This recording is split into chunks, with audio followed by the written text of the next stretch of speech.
A video of a teacher getting removed during a school board meeting is going viral for reasons that I'm going to show you. Now, during the public comments portion of the Vermilion Parish school board meeting, a teacher, Deyshia Hargrave, who was an English language teacher at Rene Rost Middle School, asked a question to the board regarding salaries. Now, I'm going to show you the video of that question, and then we'll comment on it. Take a look.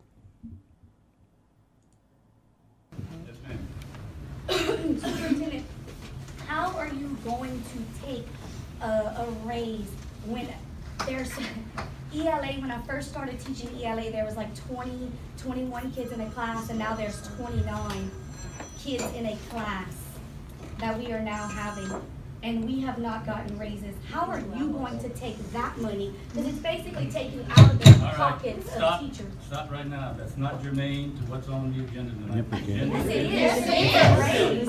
Come on now. How are you going to take? What's on the agenda is the superintendent's contract. With a raise. With a raise. Well, that's not talking about the raise. It's I am. I'm saying, how are you taking the raise when you're basically taking from the teachers and employees under you, when we have class sizes that are that big? This directly speaks to what you have just voted on. Ms. Hargrave, a year ago,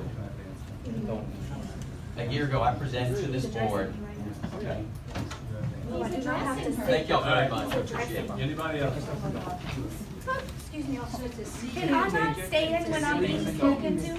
Anybody? Is there a rule? You're gonna leave, or I'm gonna remove you.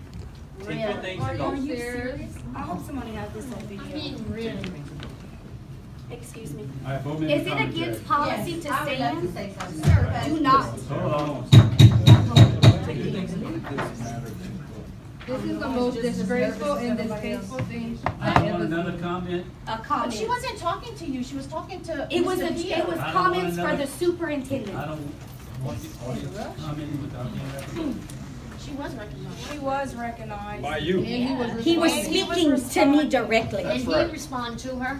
That's exactly But right. you run everything. He did. All right, 4 When the minutes superintendent can't even look at her when she's talking. Okay, so now what she asked about salaries. Well, how could you give the, vote to give yourself, the superintendent, a bigger salary if the teachers are getting more students put into their classrooms, less resources to work with, and less pay? They didn't get a raise. The superintendent is getting a raise. So that question is absolutely valid, right? Why aren't we getting a raise? Now, as you can see, though, or as you heard, the guy that's getting asked the question is like, how dare you ask about my salary? Out of order. This is not a question and answer period. Gee, I wonder why he's so insistent about answering that question. So, okay. So you see, she gets escorted out. Now, maybe you say, look, maybe she was being rude and she was not following the rules and was being a little bit disruptive. Okay, look, I don't agree with you. I think her question was absolutely valid. And to be honest, I don't give a damn whether or not she was respectful. But as the other people around her didn't point out, they pointed out that she was actually recognized to speak.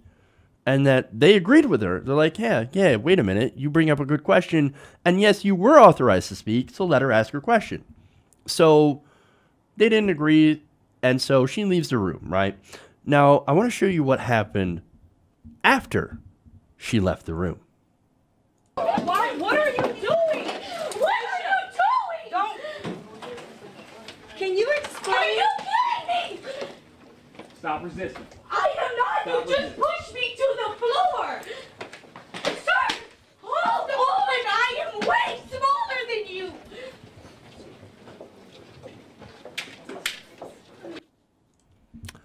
That's what happened. Stop resisting. Stop resisting. Well, dude, you push her to the floor. I love when they say that. Like, you got to stop resisting.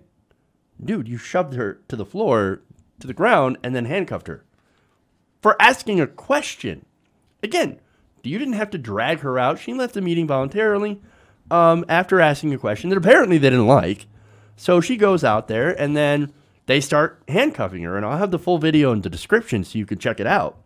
But look, this This is what a police state looks like. We are living in a police state. That means don't ever ask questions. Don't ever challenge power, because if they catch you, they will crush you. They will shove you to the ground, and they will haul you away in handcuffs for challenging the status quo. It's gross. Now get a load of this, right? And this was posted by KATC. So that's where the video is coming from. And again, I will have a link to it, the full video, in the description. The school board has decided they will not be pressing charges. Wait a minute. This woman is a victim. It is she who should be pressing charges against the cops. Again, she was arrested forcefully for asking a question. But of course, they add in the resisting arrest. Resisting arrest. Now, of course, the cops probably have a different story. They obviously overreacted. And that's why you heard him say, oh, stop resisting, stop resisting. Because now they're going to claim that, no, she went after him. But guys, we have videotape. There is video of this. You can't get away from this, right? I mean, this could have been avoided. This is now becoming a national story because of what the police are doing. The fact that we do live in a police state and that we are being reminded of it every single day. That we have been, that we have given the police way too much power. And that now they have become the tools that protect the powerful against the powerless. This is a great example of that. And here's a teacher asking, wait a minute, why aren't we getting fair wages? Why are you getting a raise, superintendent, but I'm not? Well, how dare you ask that question? You got to go. Leave or we're going to drag you out. Okay, well, she leaves peacefully, and then she still gets dragged out anyway. This is insanity. And I don't know, I honestly, look, when we talk about police stories, we talk about police shootings especially, we think, okay, if we just change the training, right? We change the training so that they don't shoot people. Well, in this case, nobody was shot, thankfully, but I don't think that this is the kind of problem that can be remedied by training. We have turned the police into tools of oppression.